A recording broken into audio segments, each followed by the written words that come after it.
I would say my resume represents like a third of the stuff I worked on, because obviously I worked on secret stuff that I'm not allowed to disclose. Yeah. And then I just don't want my resume to look stupid. Just to have a bunch of random, because it would turn out to just look like a bunch of random stuff. Yeah. And I don't even know why I have that website, because I deleted my profile off of LinkedIn as well. Okay. I mean, because I had it up there up until like 2 years ago or 3 years ago, and I just would get hounded by people, trying to hire me for something. Oh. I mean, it's a nice problem to have. Yeah, it's not the worst problem in the world, but it is. I just want to. Interesting. The full play media device, first multi-codec dedicated spinning media MP3 Walkman, and you mentioned it's embedded solution with a Game Boy emulator. Yeah, there's a Game Boy decoder. So that device. So that happened like as soon as we sold the media player to Microsoft. Mm-hmm. The idea was, okay, we need to build a platform for people. So that big device you see, it's a platform for people to come along and say, okay, I'm Data Play. What's the player I'm going to make? Or I'm this network company. I'm Intel, or I'm whatever. And then I can build a module that has my hardware IP in there. Or, but you still need an embodiment. And the idea goes along is that if you're a technology company and you say, here's my widget, it's some code, it does X. You don't control your go-to-market strategy. Your existence is predicated on someone licensing your shit, putting it in their thing, and shipping. And it's a difficult. So when you go into a meeting and you go, "Hey, will you license my Daddy OS, my full play Walkman OS?" And they'll go like, "Oh no." Then there's no motivation for them to do something. But when you come in there and you say, "Here's our device, and we're tooling right now." Right. Now you can either stick your name on it, or you can do your own version. But we need to control our go-to-market because it's the path of going to. So now, the smart thing to do is you always want to go to consumer, because you can just have a web page to sell your shit, and then people do pre-orders. Right. But in 20 years ago, doing a consumer electronics, I mean, if you think about the logistics and the complexity of doing a consumer electronics product, is non-trivial, and so it also is not credible to just say, we'll be fine if we don't do. Like you need a go-to-market strategy, and so the money that I would focus on in terms of engineering or into hardware or industrial design needed to have a path that we can embody what our technology was going to be. Even if we made 10 of them, I don't really care. But you can't just say, I'm going to do this piece and we need these 5 pieces in order to realize this vision we have. And so that media player was simple. It had a 320x240 display, which was enough to have a reasonable jukebox application, and then supporting VCF, contacts, calendar, and then Game Boy. And it's like, we're not giving you tools to rip ROMs, but once you invest in storage.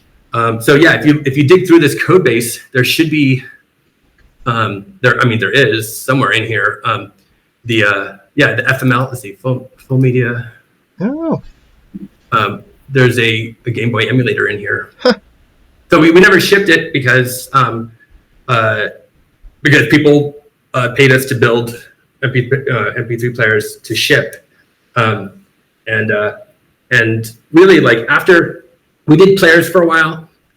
And then it got to a point where, like, unless you were a big player going to do something serious, we were pretty.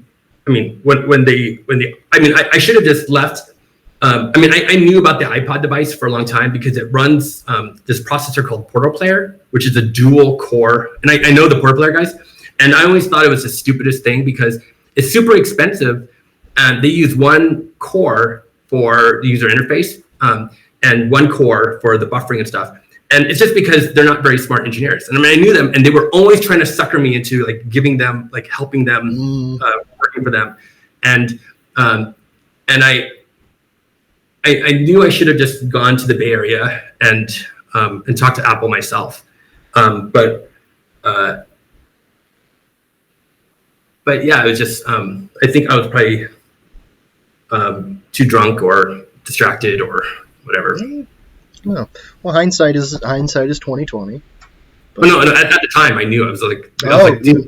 Because people like, it was so clear how people didn't get, like, being a hardware company in Seattle was just stupid. But at any rate, that's where the decoder that media device came from. Oh, but like I was saying, as soon as we built that listening viewing station, that became a powerful business in itself. Yeah, the Phi. It sounds like that was your big ticket. Yeah, I mean, being able to. So at the same time, DVDs were taken off, and if you kind of. So, I mean, I guess one thing I'm happy about is I learned a shitload about all these different businesses. The movie studios made shitloads of money going to the theater, and VHS never was a profit center because it took, I think, 2x real time to create the VHS. So, like, you can't just, so if you think about it, it takes 4 hours to create the VHS, and then to drive it to the store because of the weight of it is like $8. So by the time it gets to a retail environment, which could only hold like 3,000 or 2,000, right. You can't process a return.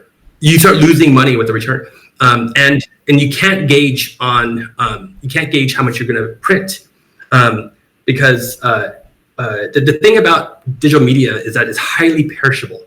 So when you release your movie or your album and you go to the store and they're out of it, you're just going to either go to another store and get it, and that store just lost it. So knowing how many units to have each store so you sell out and not leave money on the table is like the magic number. So having a digital fulfillment system to augment a physical digital system, or being pure digital, was super hyper efficient. And when DVDs came out, it became a mass, like the idea of collecting movies at $12 to $15 or $20 became the dominant, like now it's streaming, but like during the 90s, 2000s, it was like the massive, the home video business in all the studios was their cash cow. And and studios like to break even when they have a $500 million budget. They spend $300 for the movies and then $200 for marketing. So the ability to have end caps in retail, basically all the money gets pumped into retail is for merchandising of those. And so having a digital merchandising system that both sampled DVDs, managed inventory for DVDs, and then also could be digital end caps. So when they weren't in use, they would rotate advertisements, was such a fucking moneymaker that all of the business meetings, all the people wanted, like, they just wanted to like take that thing. And because I came from that perspective of everybody was taking PCs and putting them in all the end caps. And so I was the only company that just said, oh, I just made a consumer electronics device. I made a Walkman at the end of it with a big screen. And so my costs were like $200 besides $2,000. And whenever you put a PC somewhere in an enterprise, it's not just the $2,000 for the PC. It's like another $500 a human who has to be called if that thing fucks up. So like when corporations look at PCs, there's a whole cost structure that they compute in terms of whether they want it. And nobody wants to put a PC. And then putting a PC in a retail environment, you have power restrictions, right? Because when you have power restrictions, now you have to make sure that people can walk around it and it's okay. And so like the installation costs were crazy. But my device, I powered over Ethernet. So I used 10BASE-T, the extra line, I powered over Ethernet. And so it was just so cheap. That's awesome. And like, we just cleaned up like anybody who wanted to do a deal. And then also, like I said, when we first did it, I bought DVDs and ripped the trailers. Mhm. So like